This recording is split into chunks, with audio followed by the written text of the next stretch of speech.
ধন্যবাদ ফারুক ওয়াসিফ। মঞ্চে উপবিষ্ট আমার প্রিয় শিক্ষক আবুল কাশেম ফজলুল হক, শ্রদ্ধাভাজন মুশতাক খান, বন্ধুজন মনির হায়দার, উপস্থিত সুধীমণ্ডলী, ফোরাম ফর বাংলাদেশ স্টাডিজের পক্ষ থেকে দুদিনের এই আয়োজনের প্রধান বিষয় হচ্ছে ঐক্য, সংস্কার এবং নির্বাচন। আপনারা ইতিমধ্যেই শুনেছেন যে ফোরাম ফর বাংলাদেশ স্টাডিজ প্রতিষ্ঠিত হয়েছিল 2022 সালের অক্টোবরে। দীর্ঘদিনের আলোচনার মধ্য দিয়ে দেশে এবং দেশের বাইরে যারা গণতন্ত্রের সংগ্রামে স্বৈরাচার বিরোধী আন্দোলনের সঙ্গে যুক্ত থাকতে চেয়েছেন, অবদান রেখেছেন, তাদেরকে নিয়ে লক্ষ্যটি ছিল খুব সুস্পষ্ট, এই যে আমরা ভেবেছিলাম যে দেশে, দেশের বাইরে যে যেখানেই থাকুন, একটি বৈষম্যহীন, সমৃদ্ধশালী, গণতান্ত্রিক রাষ্ট্র গঠনের যে প্রক্রিয়া, সেই প্রক্রিয়ার সঙ্গে যুক্ত থাকা জরুরি। এবং ওই সময় যে ব্যক্তিতান্ত্রিক স্বৈরতন্ত্র অর্থাৎ পার্সোনালিস্টিক অটোক্রেসির যে শাসন তৈরি হয়েছিল, সেই শাসনের বিরুদ্ধে বিভিন্নভাবে যে বয়ান তৈরি করা হয়েছিল, যে যৌক্তিকতা তৈরি করা হয়েছিল, তার বিরুদ্ধে সুস্পষ্টভাবে নাগরিকদের থেকে, গণতান্ত্রিক সমাজের পক্ষ থেকে বক্তব্যগুলো তুলে ধরা। আমরা ফোরাম ফর বাংলাদেশ স্টাডিজের পক্ষ থেকে প্রতিটি বিষয়ে যেগুলো গুরুত্বপূর্ণ বলে বিবেচিত হয়েছে সেগুলি নিয়ে আমরা ওয়েবিনার করার চেষ্টা করেছি। তার কিছু দেশে এবং দেশের বাইরের গণমাধ্যমগুলোতে প্রচারিত হয়েছে। এই লক্ষ্যগুলো নির্ধারণের ক্ষেত্রে যে উদ্দেশ্য কাজ করেছে, আমাদের সৌভাগ্য যে আজকে বাংলাদেশে দাঁড়িয়ে সেগুলি বলা যাচ্ছে। সেটা সম্ভব হয়েছে যে বীর শহীদদের জন্য,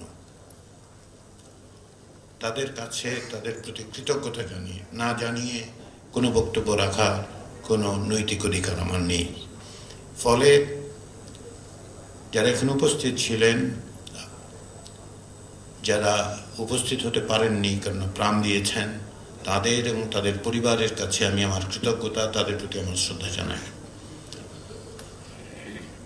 সময়ের স্বল্পতার বিবেচনায় যে তিনটি বিষয় আছে, ঐক্য, সংস্কার এবং নির্বাচন, তার কয়েকটি দিক আমি শুধু উল্লেখ করব।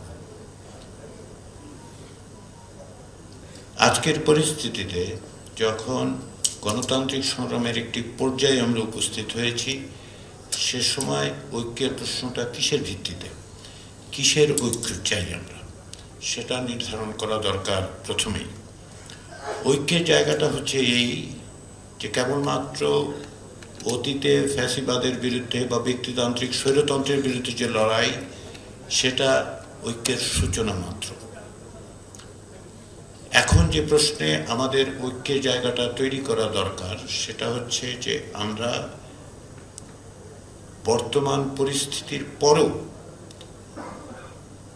যদি প্রকৃতপক্ষে একটি গণতান্ত্রিক রাষ্ট্র গঠন করতে চাই, আরও সহজ করে বা আরও সুস্পষ্ট করে বললে, যদি একটি জনগণতান্ত্রিক রাষ্ট্র তৈরি করতে চাই, যেটা পিপলস রিপাবলিক, সেটার জন্য আসলে কোন কোন বিষয় গুরুত্বপূর্ণ সেটা নির্ধারণ করা।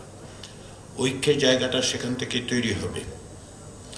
ঐক্যের জায়গাটা যেমন একটি দিক হচ্ছে তার আন্তর্জাতিক পরিসর, অর্থাৎ আমরা যেটা দেখতে পাই সেটা হচ্ছে যে বাংলাদেশের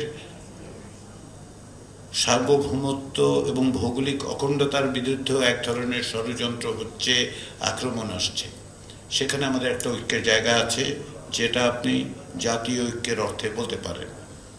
কিন্তু তার চেয়েও অন্য যে দিকটা আছে সেটা হচ্ছে অভ্যন্তরীণভাবে যে রাজনৈতিক সংগ্রাম, সেই সংগ্রামের ক্ষেত্রে কোন কোন জায়গায় আমরা ঐক্যবদ্ধ হতে পারি। একটা বড় জায়গা হচ্ছে গভর্নেন্সের জায়গা, আমরা কিভাবে শাসিত হতে চাই।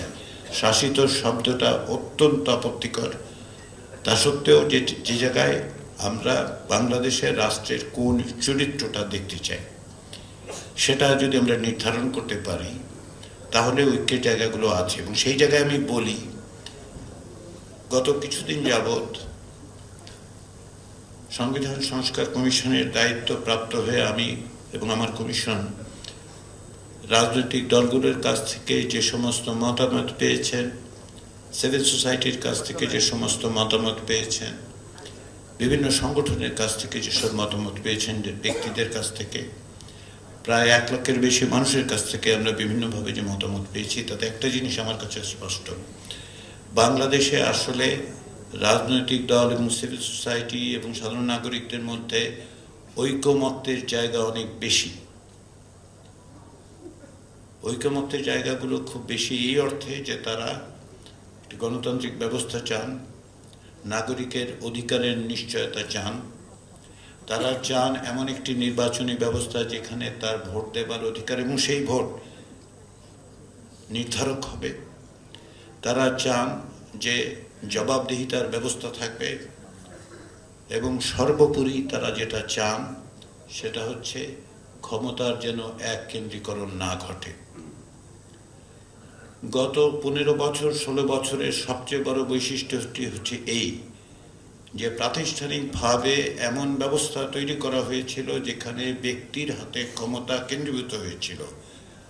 সেটা অকস্মাৎ হয়নি, অত্যন্ত পরিকল্পিতভাবে প্রাতিষ্ঠানিক সমস্ত ব্যবস্থাকে ধ্বংস করে দিয়েই করা হয়েছিল। তাহলে এই যে জায়গাগুলো, একটি জবাবদিহিমূলক রাষ্ট্র ব্যবস্থা, একটি নির্বাচনী ব্যবস্থা যেটি আসলে জনগণের মতামতের প্রতিফলন ঘটাতে পারে, এমন একটি ব্যবস্থা যেখানে ক্ষমতার এককেন্দ্রীকরণ অসম্ভব হয়ে পড়বে এবং প্রতিষ্ঠানগুলো আসলে সার্বিকভাবে তাদের দায়িত্ব পালন করতে পারবে, এই জায়গাগুলোতে যে ঐকমত্য প্রতিষ্ঠিত হয়েছে সেই ঐকমত্যের জায়গাগুলোকেই আসলে অগ্রসর করা দরকার। যেটা বিশেষভাবে উল্লেখ করার জায়গা সেটা হচ্ছে রাজনৈতিক দল, সিভিল সোসাইটি, সংগঠন প্রত্যেকেই যে জায়গাটায় এসে দাঁড়াচ্ছেন সেটা হচ্ছে এমন একটি রাষ্ট্র ব্যবস্থা তৈরি করা দরকার যে রাষ্ট্র ব্যবস্থায় জবাবদিহিতাটা হবে প্রাথমিক ভিত্তি। কেননা জবাবদিহিতা না থাকলে আপনি কোনো অবস্থাতেই আসলে একটা মানুষের মানবিক মর্যাদা আপনি প্রতিষ্ঠা করতে পারবেন না। জবাবদিহির প্রাতিষ্ঠানিক কাঠামো থাকবে, তার একটা হচ্ছে এই যে আপনি সরকার কিভাবে গঠন করছেন, তার একটা হচ্ছে যে আইনি সবার মধ্যে কি করে আপনি জবাবদিহিতার ব্যবস্থা করছেন, আপনি কি করে নির্বাহী বিভাগের সঙ্গে আইনসভার কিংবা বিচার বিভাগের সম্পর্ক নির্ধারণ করছেন, বিচার বিভাগ কতটা স্বাধীন আছে যে আসলে নাগরিকের হয়ে নির্বাহী বিভাগকে প্রশ্ন করতে পারে। এগুলি হচ্ছে প্রাতিষ্ঠানিক দিক।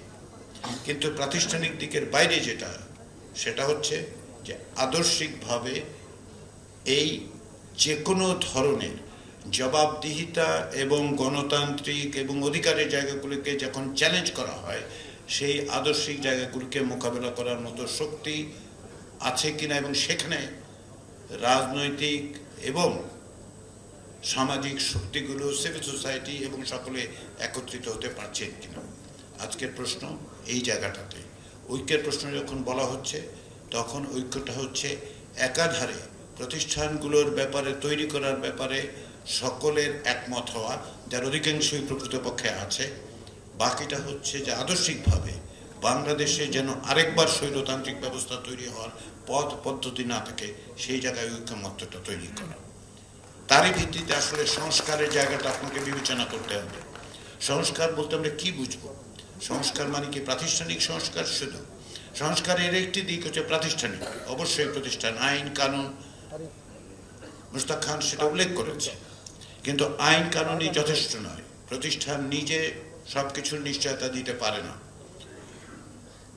এই কারণেই অনেকেই শুধু, যেমন ধরুন নির্বাচনী ব্যবস্থা সংস্কারের কথা বলা হচ্ছে সংবিধান সংস্কারের কথা, অন্যান্য বিষয়ও আছে। আপনি একটি ভালো সংবিধান রচনা করাই যথেষ্ট নয়। একটি ভালো সংবিধান তৈরি করলেই যে আপনি গণতান্ত্রিক অধিকারগুলো নিশ্চিত করতে পারবেন তা কিন্তু নয়। কারণটা হচ্ছে এই যে আপনি ওই সাংবিধানিক ব্যবস্থাকে রাজনৈতিক সংস্কৃতিতে পরিণত করতে পারছেন কিনা। এবং সেই দায়িত্বটা শুধু রাষ্ট্রের নয়। যদিও এখন অন্তর্বর্তী সরকার এই সংস্কারগুলোর কথা বলছে এবং সূচনা করছে, কিন্তু প্রকৃতপক্ষে সংস্কার প্রক্রিয়া অগ্রসর হবে তখনই যখন রাজনৈতিক শক্তিগুলো এই বিষয়ে একমত হবেন এবং এগুলোকে এগিয়ে নিতে দৃঢ় সংকল্পবদ্ধ হবেন। সমাজের অন্য শক্তিগুলোর ভূমিকা অবশ্যই থাকবে, কিন্তু শেষ পর্যন্ত আপনি যখনই শাসনের কথা বিবেচনা করেন গভর্নেন্সের অর্থে, তখন সবচেয়ে বড় জিনিস হচ্ছে প্রথম স্টেক হোল্ডার যাদেরকে আমরা বলি তারা হচ্ছে নাগরিক। নাগরিকদের আপনি সংযুক্ত করতে পারছেন কি পারছেন না। আর দ্বিতীয় যেটা, সেটা হচ্ছে নাগরিকদের সংযুক্ত করার সবচেয়ে বড় শক্তিটি হচ্ছে রাজনৈতিক দল। ফলে সংস্কার প্রক্রিয়ার ক্ষেত্রে একদিকে যেমন প্রাতিষ্ঠানিক সংস্কারের কথা আসছে, পাশাপাশি রাজনৈতিক সংস্কৃতি সংস্কারের প্রশ্নটাও আপনারা বিবেচনা করুন। সেটা অন্তর্বর্তী সরকারের দায়িত্ব নয়, আসলে রাষ্ট্রেরও দায়িত্ব নয়, এটা রাজনৈতিক শক্তির দায়িত্ব যে আপনি ওই রাজনৈতিক সংস্কৃতি মোকাবেলা করবেন কিনা, ওই রাজনৈতিক সংস্কৃতি তৈরি করবেন কিনা যে রাজনৈতিক সংস্কৃতি প্রকৃতপক্ষে জবাবদিহিতাহীন এক ব্যক্তিকেন্দ্রিক শাসনের পথ উন্মুক্ত করে। এটা কেবলমাত্র সংবিধানের মধ্যে দিয়ে হয়নি। যদিও এটা সত্য যে গত 13 বছর যাবৎ যে পরিস্থিতি, গত 16 বছর যাবৎ যে পরিস্থিতির মধ্যে দিয়ে বাংলাদেশ গেছে, যে ব্যক্তিতান্ত্রিক স্বৈরতন্ত্র প্রতিষ্ঠা করা হয়েছে, তার একটা ভিত্তি হচ্ছে সংবিধান। কারণ সংবিধানের মধ্যে এই পথটা ছিল। এই পথটা কেবল গত 15-16 বছরে ছিল তা নয়। বাংলাদেশের সংবিধানের 1972 সালে যে সংবিধান প্রণীত হয়েছিল, তার মধ্যে আসলে সাংবিধানিক একনায়কত্বের প্রতিষ্ঠার পথ ছিল। তার সবচেয়ে বড় উদাহরণ হচ্ছে যে 1975 সালে এই বাংলাদেশে জনগণের ম্যান্ডেট ছাড়া সংবিধান পুনর্লিখন করে এক দলীয় শাসন তৈরি করা হয়েছিল। ওইটা ওই সংবিধানের মধ্যেই ছিল। সংবিধান সেই ব্যবস্থা করেছে এবং সেটা করা হয়েছে এই দেশে। দ্বিতীয়বার আমরা সংবিধানের পুনর্লিখন দেখতে পেয়েছি পঞ্চদশ সংশোধনের মধ্য দিয়ে, যদিও তাদেরও ওই সংসদেরও ওই ম্যান্ডেট ছিল না। আমি পুনর্লিখন শব্দটা ব্যবহার করে অনেকে অবাক হবেন আমি জানি, কিন্তু প্রকৃতপক্ষে আপনি যদি 1975 সালের জানুয়ারি মাসের বাংলাদেশের সংবিধান দেখেন এবং চতুর্থ সংশোধনের পরে দেখেন, তাহলে দেখবেন এটা আসলে দুটো সংবিধান, কমপ্লিটলি দুটো সংবিধান। এটা একটা সংবিধান নয়। 72 সালের সংবিধান যেটা তৈরি হয়েছিল 75 সালের জানুয়ারি মাসে পরিবর্তিত হওয়ার পর, সেটা 72-এর সংবিধান নয়। 72-এর সংবিধানের কার্যত অবসান ঘটেছিল একদলীয় শাসন ব্যবস্থার মধ্য দিয়ে। ফলে এর পুনরুদ্ধারের প্রশ্ন যখন ওঠে, তখন তাদের এই প্রশ্ন মোকাবেলা করা জরুরি হয়ে পড়ে যে আসলে প্রকৃতপক্ষে প্রথম কখন বাংলাদেশে 72-এর সংবিধানের মর্মবস্তু কাঠামো সংস্থাটাকেই ধ্বংস করা হয়েছে। একইভাবে পঞ্চদশ সংশোধনের মধ্য দিয়ে যে রাষ্ট্র কাঠামো তৈরি করা হয়েছে, তার একটা উদাহরণ আমি দিলে আপনি বুঝতে পারবেন। সেটা হচ্ছে যে কোনো অবস্থাতে, কোনো দেশে, কোনো পরিস্থিতিতে এই রকম ব্যবস্থা থাকতে পারে না।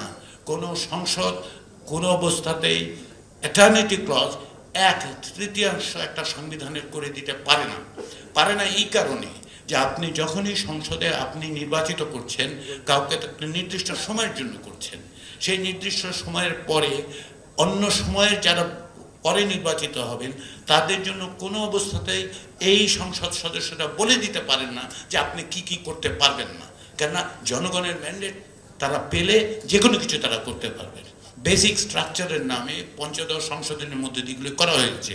এই প্রসঙ্গগুলো তুলছি আমি এই কারণে যে যখনই আমরা বলবো যে প্রাতিষ্ঠানিক কাঠামোগুলো আমরা তৈরি করব, সাংবিধানিক বিধিবিধানগুলো আমরা তৈরি করব, পাশাপাশি আমাদের এটাও মনে রাখতে হবে যে এই বিধিবিধানগুলো রক্ষার দায়িত্ব, এই বিধিবিধানগুলো রক্ষার দায়িত্ব হচ্ছে রাজনৈতিক শক্তির, জনগণের সম্মিলিত সংগঠিত শক্তি।